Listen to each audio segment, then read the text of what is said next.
মাননীয় স্পিকার, এখানে বসে বসে অনেকখানি উর্দু শিখে ফেলেছি। আমার বাজেটের উপরে আলোচনা শুরু করার আগে আমি আপনাকে একটু বলে রাখি, আমি বর্তমানে একটু কনফিউজড আছি।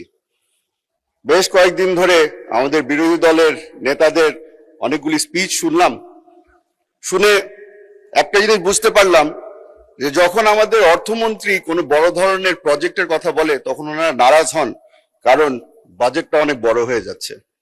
তবে ওনারা যখন বক্তৃতা দেন, বক্তৃতার সময় শেষ হয়ে যাওয়ার পরে 2 মিনিট আবদার করে নেন নিজ এলাকার ব্যাপারে কথা বলার জন্য। নিজ এলাকার ব্যাপারে কথা বলতে গিয়ে তারা বলেন, বেশিরভাগই বলেছে 4 লেনের রাস্তা লাগবে, 20টা ব্রিজ লাগবে, কিছু কাঁচা রাস্তা পাকা করতে হবে, সবকিছুই বলল। কথাগুলো শুনে মনে হলো উর্দুতে একটা কথা আছে, তুম করো তো চমৎকার, হাম করে তো থাক, আর বললামই না।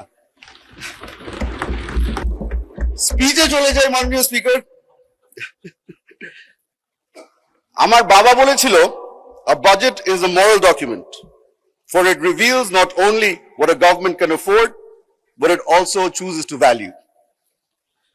আপনাকে আজকে বলে দিতে চাই, মাননীয় প্রধানমন্ত্রী তারেক রহমান সাহেবের সরকার আমাদের হিউম্যান রিসোর্সেস ডেভেলপমেন্টকে সবচেয়ে বেশি প্রাধান্য দিচ্ছে।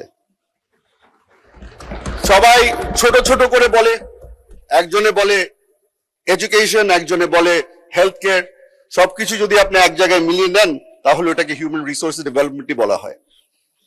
এখন এই জায়গাটায় যখন আমি আসি, আমাদের টেকনিক্যাল এডুকেশনের ব্যাপারে প্রথমবারের মতো আমি শুনতে পেরেছি যে বাংলাদেশ জাতীয়তাবাদী দলের সরকার একটি বড় অঙ্কের বাজেট আমরা তৈরি করেছি এই সেক্টরের জন্য। আমি তার কারণে ধন্যবাদ জানাই মাননীয় অর্থমন্ত্রীকে। মাননীয় স্পিকার, এই বাজেটকে ডিসক্রাইব করার সময় বিরোধী দলের নেতারা এটাকে বলেছে রিস্কি, ওভার অ্যাম্বিশাস, একবার বোধহয় শুনেছিলাম একজন বলেছিল ফ্যান্সিফুল।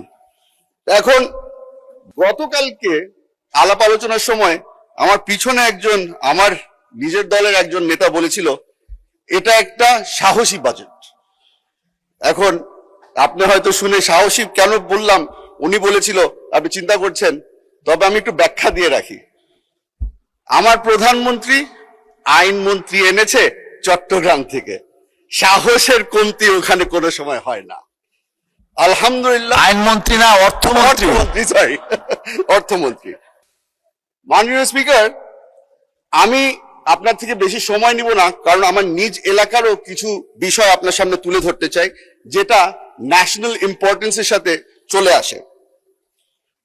আমাদের বিরোধী দলের অনেকেই বলেছে যে আমাদের ট্যাক্স কালেকশন নিয়ে অনেক জায়গায় আমাদের ঘাটতি আছে। ওনারা আমাদেরকে বারবার করে প্রবলেম দিচ্ছে, সলিউশন দিচ্ছে না। আমি আজকে ছোট একটা সলিউশন নিয়ে এসেছি।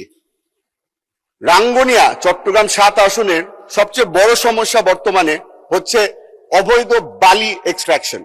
এটা হয়তো আমাদের এখানে সংসদ সদস্য অনেকেই আছে যাদের এলাকায় একই ধরনের সমস্যা ঘটছে। আমি একটু, অনেকে বলেছেন আপনাকে যে এই বাজেটটা খালি প্রফিট অ্যান্ড লসের ব্যাপার না, আমি একটু প্রফিট আর লসের ব্যাপারে আসি। 2021 থেকে 2026 পর্যন্ত এই অবৈধ এই বালির ব্যবসার থেকে রাঙ্গুনিয়া একা ওখান থেকে 12,80,00,000 টাকা রেভিনিউ কালেক্ট করা হয়েছে ট্যাক্সের আকারে।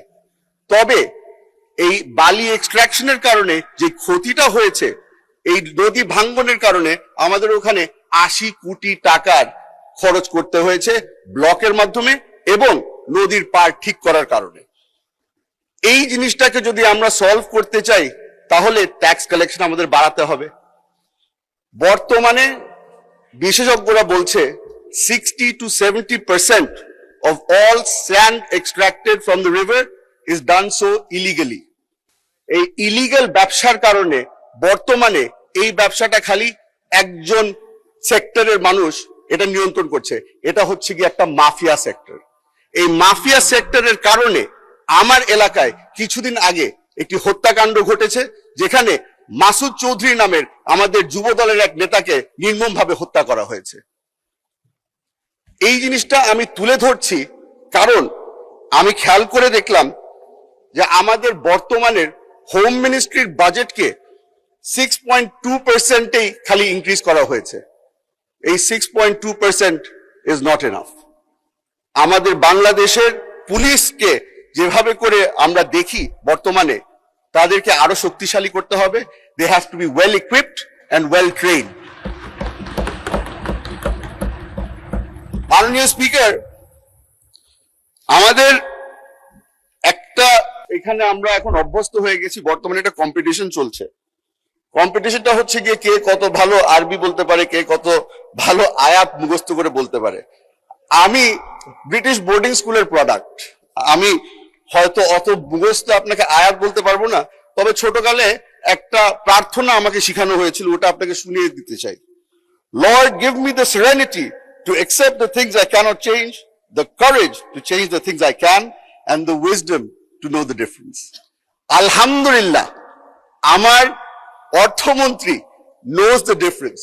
He knows what changes need to be made and he knows what he cannot. The things that have been changed, আমি ওটা একটু বলে দিই। বাংলাদেশে গত 20 বছরের মধ্যে সোশ্যাল সেফটি নেট বলে কিছু ছিল না। মাননীয় প্রধানমন্ত্রী এই সোশ্যাল সেফটি নেট ক্রিয়েট করার জন্য ফ্যামিলি কার্ড নিয়ে এসেছে। আলহামদুলিল্লাহ, মাননীয় অর্থমন্ত্রী আমাদেরকে ওটার জন্য ফান্ডিং এর ব্যবস্থা করে দিয়েছে। The things we cannot change, আমাদের বাংলাদেশে ওনারা বারবার করে বলছে ট্যাক্স কালেকশনের উপরে আমরা নির্ভর। আমি ট্যাক্স কালেকশনের উপর নির্ভর না, আমি এফডিআই এর উপরে নির্ভর। আমি যে ব্রিটিশ বোর্ডিং স্কুলের প্রোডাক্ট বলে উর্দু ভালো জানেন, আরো 2 মিনিট বাড়ানো হলো। মাননীয় স্পিকার, এখানে বসে বসে অনেকখানি উর্দু শিখে ফেলেছি। মাননীয় স্পিকার, ফরেন ইনভেস্টমেন্ট আনার জন্য, ফরেন ইনভেস্টমেন্ট এর যারা যারা ইন্টারেস্টেড আছে তারা বারবার করে একটা জিনিসই খুঁজে, স্টেবিলিটি। এই স্টেবিলিটির কারণেই মাননীয় অর্থমন্ত্রী আমাদের কর্পোরেট ট্যাক্স বাড়ায়নি। মাননীয় অর্থমন্ত্রী knows exactly where to make the change and where not to make the change. ওটার জন্য আমি ওনাকে ধন্যবাদ জানাতে চাই। মাননীয় স্পিকার, আপনাকে বলেছিলাম বেশি সময় নিব না, তবে একটা জিনিস বলে আমি শেষ করতে চাই। আমাদের বিরোধী দলের বন্ধুরা বারবার করে বলে যে এই বাজেটটা অনেক বড় হয়ে গেছে, অনেক বড় হয়ে গেছে, মোটা বাজেট দেওয়া হয়েছে। সেই কারণে একটা মজার একটা জিনিস বলে দিতে চাই। I ask the opposition not to judge this budget on its waistline.